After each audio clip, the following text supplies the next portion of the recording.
Because after weeks of painstaking negotiations, the White House is now offering a compromise on border security in order to pass that additional aid for Ukraine. The Biden administration reportedly offering plans to allow border officials to deport migrants without asylum screenings during extremely high traffic days at border crossings, as well as potential electronic monitoring for those claiming asylum at the border, all in exchange for more money for Ukraine's war with Russia. Let's dive deeper into this one with The Hill's Julia Manchester. Julia, what more do we know about this Hail Mary attempt by President Biden to get Congress to approve more aid for Ukraine before the end of the year? And to your knowledge, are Republicans buying this? Are they on board?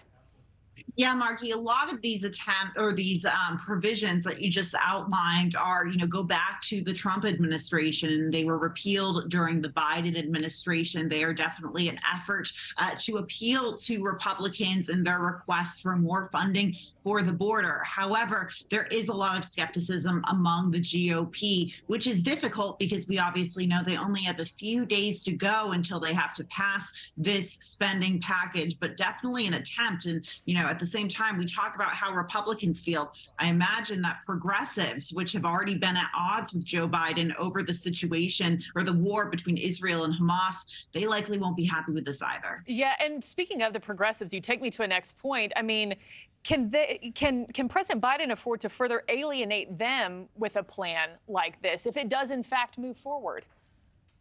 Look, it's going to be difficult if he alienates them because we see these growing divisions in his party ahead of an election year. You have the situation at the southern border. That's one part of this. But like I mentioned before, there's the war between Israel and Hamas.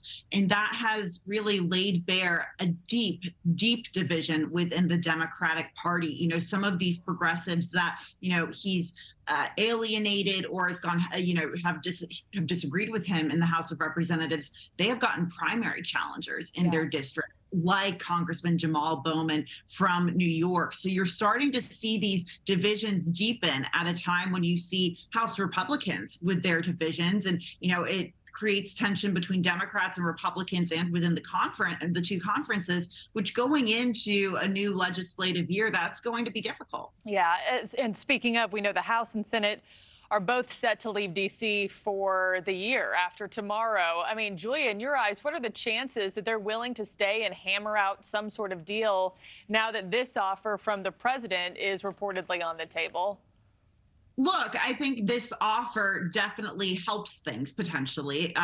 Will this offer, could it change form in a negotiation? Sure, you could see, Democrats and Republicans maybe pick and choose what they want and, bring that to the table. At the same time, though, look, over the past number of months in Congress, it's just been such a chaotic, very partisan roller coaster. I think a lot of these members are looking to get home as soon as possible. But, Markie, as someone who's been in Washington for almost 10 years, we're pretty used to these last minute deals or kicking the can down the road deals come along in the 11th hour. So we'll have to see.